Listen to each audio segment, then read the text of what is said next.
Hi, everybody. This is Larry Green again from Mercury Leadership. I'm here with Rob Ward once again. We're going to talk about confidence versus arrogance. How you doing today, Rob? I'm doing good. How are you, Larry? I'm great. I'm great. It's great to have you here in the studio and talking about some of our favorite topics. I'll start off with a little story. A long time ago, I had a cousin I'm really close to, and this is probably 20 years ago, but I'll never forget it. I said, somebody told me the other day that they thought I was really arrogant. She goes, yeah, I see that. And so that was kind of a shock to my system. And, but it made me think a lot, and it made me, I think, look at the way, or, be a little bit more self-aware, I guess, as to how I came across to people, because I'm not a guy that really thinks too much or worries too much about what people think of me, because I try to be in the good guy world, I guess. But at that point, I thought, well, I thought I was just being more confident. And so anyway, I gave that a lot of thought, and I guess maybe I've modified, maybe I've mellowed a little bit over the years or whatever. But I try to be a little more aware of my self confidence, and if it starts to peg the needle over into arrogance, and kind of pay attention to that. I think it's definitely a fine line. And since it's a fine line, especially from an outsider, that line can get blurred and confidence can come across as arrogance. And then let's be realistic. Some people are confident and some people are arrogant. I think what it really comes down to is arrogance comes from ego and confidence comes from experience. Oh, interesting, interesting. I don't think I'd ever looked at it like that before. But I also wonder, is this a perception? I guess it has to be a perception of the other person, right? Because it doesn't really matter if you're confident or arrogant if you're sitting in a room by yourself. So I That's guess, yeah. right? It has to be how you're coming across to your audience. Any thoughts on that? Because I think you cracked that open a little bit. Well, I mean, obviously, perception's reality, right? And I think it kind of comes from, I guess an example that I would use is if you're at a burning building and the door opens up and there's a firefighter there and he says, "Follow me." You're confident that he's confident because he's a firefighter, right? Yeah, And that's kind of what I mean by that's confidence. And he's in the uniform. He's already established. He's experienced. It might not be. It might be his first day, right? But right. that builds confidence in everybody. Hmm. Where with arrogance, and you and I both know a person. We won't mention names as we don't on this podcast without permission. You and I both know a person, and he comes off as arrogant all the time. And I really think he comes off as arrogant because he's not confident. Interesting, interesting. Yeah, I know what you're talking about and who you're talking about. I guess the one word that comes to my mind that makes the difference is whether in the eye of the beholder, whether you've earned it. So you're arrogant in that person's mind if they don't feel like you've earned it. Another old term that I've heard many times is a Texas term. That guy's all hat with no cattle, right? So in other words, you show up and you start spouting whatever it is you're spouting. Your audience isn't buying it because they don't think you've earned it. We've all seen that a lot, and maybe that's the way I was coming across at that time. Hopefully, no longer.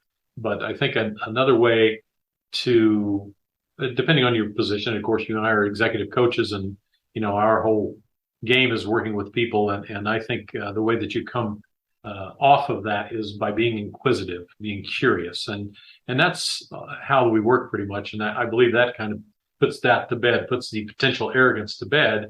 Is if I'm curious about you as my client and what the situation is, or what you're doing, or what you're saying, I don't know if I'm asking you questions, how that could ever come across, as anything but genuine and not arrogant. And so, oftentimes in conversations, or hopefully most of the time, I'm always trying to be curious about whoever I'm with, even if I think they're coming off as arrogant. But if you start asking them questions about themselves, sometimes they'll kind of come off of that as well, or you learn a bit more about them. So, like you said earlier, it's kind of a fine line, I think, as to what's confident or what's arrogant. Well, and it's like you were saying, the person's perception of you, and maybe they don't know your background. So if they don't know your background, they don't know your credentials, they don't know your experience, and you're talking at them, Right. that's going to maybe have the perception of arrogance. If you're talking with them and you're inquisitive and you're earning their trust, Mhm. And then they can see by the way that you're communicating with them that you're confident in what you know. And I think that's kind of what I meant by ego versus experience Mhm. is confidence comes from, I've done this, I've made mistakes, I've got the battle wounds, and I'm confident that I can help us shorten this process. I can help you avoid these same battle scars because I'm confident in the knowledge and the experience that I've gained. Arrogance to me is like, I'm confident in myself. Well, where did you get that confidence? I'm just confident in myself. And that kind of comes across as arrogant because there's no validity there. And when it comes to the confidence and kind of like you were talking about, isn't that what fancy resumes are kind of about? Somebody says they went to Harvard, we immediately have confidence in them. But should we? Yeah, good point. Good point. And they might be arrogant too Yeah. because of that resume. Right, right. Well, sometimes in that scenario, if you're having a conversation with them, you might count the number of times they bring it up. You know? Yeah, the number of times that you tell me what your qualifications are, the least confident I am in that Yeah. qualification. Right. Yeah. With no proof to back it up, Yes. no proof statements, that you will, if you will. Yeah, I work with another younger client, and his arrogance knows no bounds. And I've been working with him for quite a while. I think you know who we're talking about here too. The more I challenge him, the more he comes off of it, but only a little bit at a time. And it's very rare that that I get him to really show any kind of humility. And to me, that's kind of the other side of arrogance as well, is being a humble human being. And there's another book called Humble Inquiry, which is a great book to help you learn how to be curious. So you're humble in your inquiry. So you'll just humble yourself, and even if you do know things, what you want to know is what the other person knows. So you'll ask questions that are, that are humble questions, and to try to learn more about that person. This other person I'm talking about that's constantly arrogant, I don't think he's ever asked me a question in the last 5 years that I've worked with him. But that's okay. I learn more and more about him all the time, and every now and then he stumbles across something that will look like a little bit of humility for him. And once in a while he gets humbled by others, which is a little bit painful for him. But it's kind of that person's choice to learn, the hard way, I guess. And to me, that also goes into self-awareness. I mean, that's totally goes into self-awareness. If you aren't aware, maybe that's where I was years ago when my cousin told me that she could see that I was arrogant. That was probably my lack of self-awareness, and that might even have started me on a journey down that path of looking, into self-awareness, because I often say I don't care what people think of me, but in that realm, I do. I don't want to be seen as arrogant. Yeah, well, I think that we are all probably a little guilty being invincible and arrogant in our youth, right? Sure. We think we know everything before we know anything. Yes. We think we can't get hurt. We take risks physical that we probably wouldn't take now, and some of that's from learning. And then just with everything, a lot of times there's pressure. You had a skyrocketing career as an executive. I had a skyrocketing career as an executive, and especially in the 70s and 80s, you couldn't be anything but confident, or you would be out, like in the circles that you run in and stuff like that. And so sometimes that kind of fake it till you make it of confidence is going to come off as arrogance because you really don't know, but you know that you have to show that you know. And where do you fill that void from? That void comes from ego. And I can certainly tell you that I was definitely way more invincible when I was younger and way more arrogant until I ate a lot of humble pie. And some of that, probably the first pieces of humble pie, were delivered to me by somebody else, and didn't know I was going to even eat any pie that day. And then as I've gotten older, kind of like what you're mentioning, is I've learned to kind of become more self-aware. And where that comes from, and that goes to the arrogance thing, is if you think you can become self-aware without help from somebody else, then you're never going to get there. Whether that help is a personal coach, a therapist, reading books and all that stuff. Some people roll their eyes at self-help books and stuff like that. Those are probably the people that are still coming off as arrogant because they're not self-aware.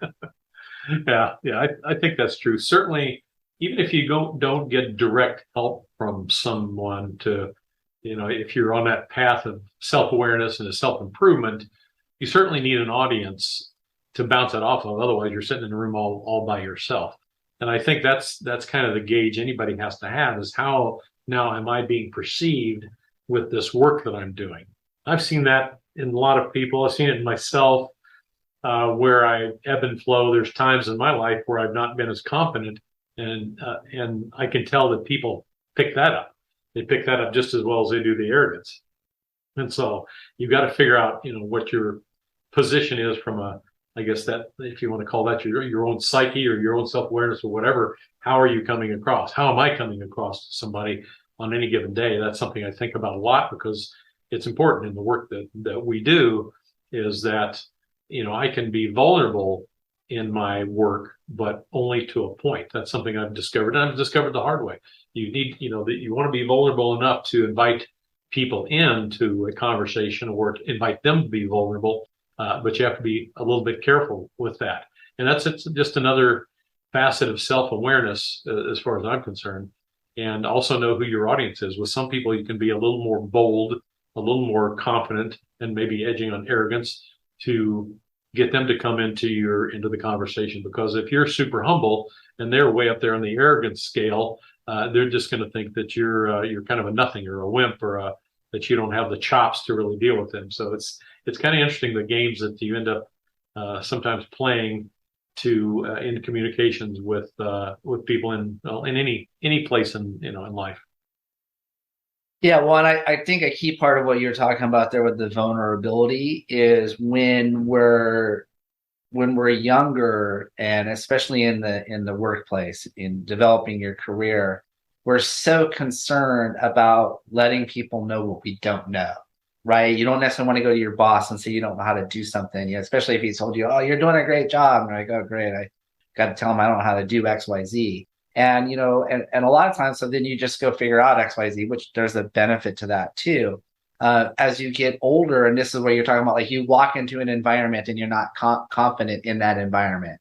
And what I've learned as you get older, once again, depending on that audience, right? Because somebody may just walk over you if you're open with them. But what I've learned is I've walked into things where I'm not confident. I'm not confident in this room or in this environment or talking about this subject matter. And I just will look at someone and say, I don't really have confidence. I don't know what I'm doing. I need your help. And you're the one that invited me into this realm or whatever. Can you help me here? You think that they're going to maybe look at you like, oh, like maybe they're going to look at you in a negative limelight. And in reality, what they do is they kind of brighten up because everybody wants to help somebody. That boosts people's morale. It boosts their confidence.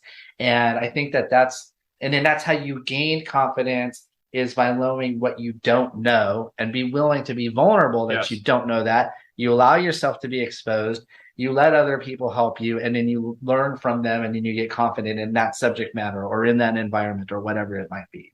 Right. Yeah, that's a part of the self-awareness too, is being vulnerable to that extent to where you could be, I don't know, ridiculed, or it could cost you in some way.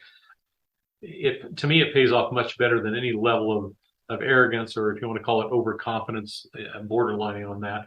One of the coaches I work with came up with that term a long time ago. Is when you're approaching somebody, it's a great question. Can you help me? If you simply say, can you help me?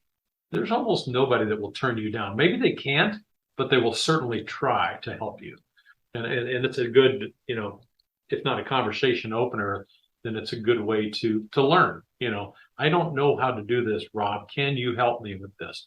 And usually the answer is, well, I'll try, or sure, or whatever. But it's, you're kind of opening the kimono to them a little bit, and they're, willing to jump in.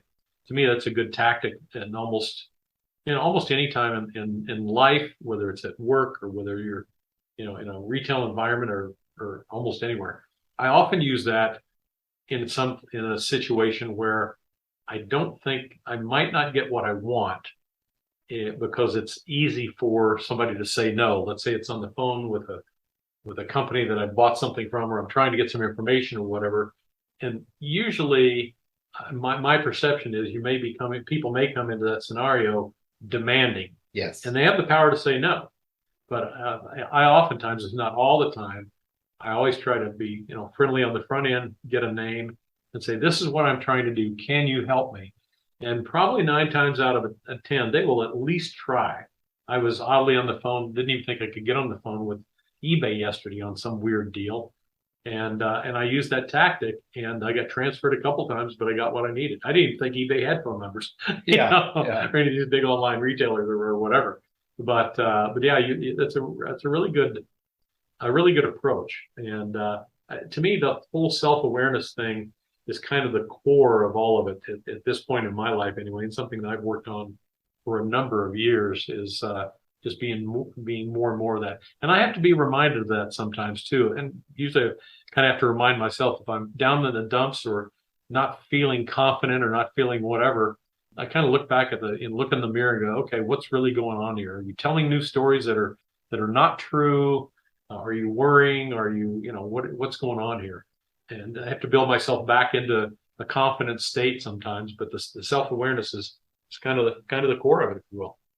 Well, yeah, I think along those lines with self-awareness, what's really important is to seek out the people that will help you, mentors, friends and family that have experience in that, professionals, whatever it is. And because how many people do we know? And everybody listening to this podcast has been guilty of this and or knows somebody that's guilty of this, that you don't go do something because you're not confident. Right. And so now you're missing, and how are you ever going to get confident in XYZ, whatever? I don't know anything about sailing. I've sailed on a few boats a couple of times. And the first time I went, I was with a guy that's a very accomplished sailor. That's not, I think there's a term for people that sail boats. Yeah, they're called sailors. No, I thought there's a fancier term than that. But anyway, and I just told him that I don't know what to do. I don't know the difference between the left and the right boat, like all that stuff. Just tell me what to do. And by the time we got done sailing, I knew everything. But if I would have showed up and tried to figure out a way to fake my way through that, it would have exposed this boat. And so many times people, they might be confused of being introverts, but really they might just be not confident. And so they don't attend something. They don't go to this event. They don't go to that event. And they're missing out on those experiences. And so it's important for somebody to say, I do want to learn how to sail. Well, then go find somebody that can help you. And then you're going to get your confidence up. And we all need those people in our life that can help us.